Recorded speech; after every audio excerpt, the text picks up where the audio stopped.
السلام عليكم ورحمة الله وبركاته. اللهم صل وسلم وبارك على سيدنا محمد صلى الله عليه وسلم. ازيكم يا حبايبنا، عاملين ايه؟ يا رب تكونوا بخير وبأفضل حال. اللي راحوا المدارس ربنا يصلح حالهم ويحفظهم ويبعد عنهم اي شر واي سوء. دخلنا المطبخ روقناه، شلنا فرش السرير هنغسله ومش عارفه ايه، بس قلت على ما يجوا من المدارس عشان اخد ان شاء الله الهدوم اللي هم لابسينها. نعمل بقى شويه قرص فلاحه، نسخن كده شويه زيت مع شويه سمنه الاول. حطانا يجي نص كوباية سمنة على كوباية زيت، ونسيبهم بقى البوتاجاز يسيح ويقدحوا مع بعض كده شوية. هيعمل على طول لان انا مطلعه السمنة من التلاجة فهتسيح على طول، عشان ايه اروح انخل الدقيق ان شاء الله. سيحتهم بسيط كده وهدفع عليهم تكمل مع نفسها بقى. هي كده كده ساحت، هروح انخل الدقيق، هو لسه عاملاه بس هشاهده برضو. وانا خلطت ايه 3 كيلو ونص، حطهم على الميزان لسه. قلت ايه عشان ابقى اعرف كل كيلو دقيق بياخد 3 معالق سكر. هحط السكر على شويه لبن، ما عندكيش لبن حطيها على ميه. انا كنت عامله لبن امبارح للعيال ومرضيش يشربوه، قلت ايه نعمل بيه قرصتين. جبنا الديل بقى المطبخ عشان نعمل براحتنا، هنحط له ذره ملح كده، ذره بسيطه خالص. هنا عندنا شوية لبن، يجي كوباية وشوية فيها القشطة بتاعتها. هسيبها عليها زي ما هي، مش هشيلها. عاوزة تشيليها انت وراحتك، انا هسيبها. قلت لكل كيلو دي 3 معالق سكر، يبقى انا هحط 9، قول 12 معلقة ان شاء الله. عندك شوية سمسم حطي، عندك شوية حبة البركة حطي. انا ولادي ولا بيحبوا السمسم ولا بيحبوا حبة البركة. عاوزة تعمليها بعجوة اعملي جبنة تمام. حطيت هنا بقى 12 معلقة سكر، وهفتح كيس الخميرة واحط عليها. يلا بينا. هنفتح كيس حلو كده بيكنج باودر، نحط على الدقيق عشان تبقى القرص ايه نافشه وحلوه كده. هننزل بالسمنه والزيت على الدقيق ونعمله زي البسبوسه كده، نلف مع بعض.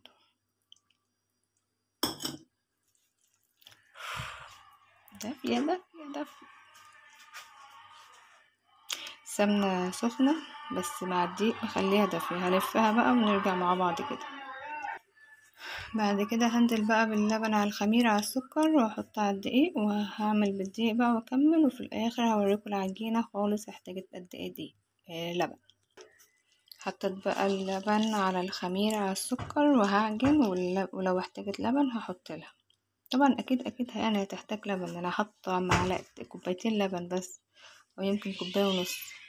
عجننا عجينتنا ما شاء الله طرية وحلوة اهي. نغطيها بقى بشمع وقماشة ونسيبها تسيبها تخمر على ما نطلع فوق الطيور ونغسل المواعين. يعني ما شاء الله احتاجت 2 كيلو لبن باللبن الخميرة والسكر. نغطيها بقى ونطلع، يعني 2 وشوية على حسب الدقيق بتاعك. يلا نطلع فوق ونغطيها كده. ده مشمع العجين، ماما كانت جايبهولي، احتفظت بيه مع حاجات العجين. وغطيها بقماش العجين. ودول شوية اللبن اللي اتبقوا مني هعمل بهم ان شاء الله رز معمر. كمل عليه طبعا، مش هعمل بده. يعني هو احتاج 2 كيلو لبن باللبن اللي انا كنت عاملاه للخميره، فطبعا بقى لدول هحطه بقى في التلاجة. يلا بينا بقى نغسل اللبن. طبق كنت مغطيه باللبن، وطبق السمنه، وطبق كنت مطلعه فيه اللبن من الفريزر عشان يفك. وهرص الحاجات دي في المطبخ بقى ونغسل الحاجات دي. الحاجه بتاعتنا مكان اللبن، مكان الخميره، مكان بهدلتنا. روقنا الحوض بتاعنا. هروح بقى نفرش السرير ونطلع للفراخ وننزل نخبز القرصتين ان شاء الله.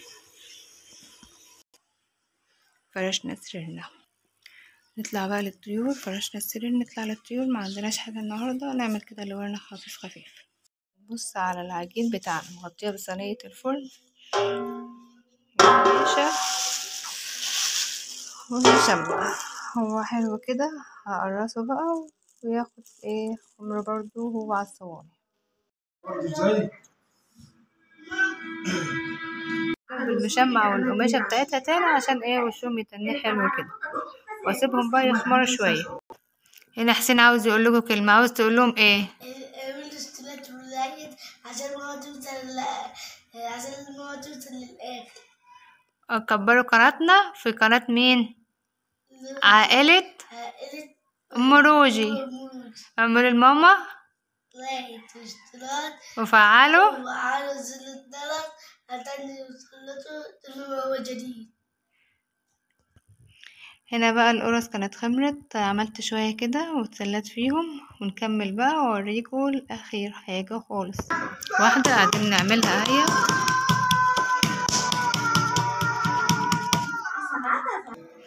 خلصنا صينية هيت وصينية هيت،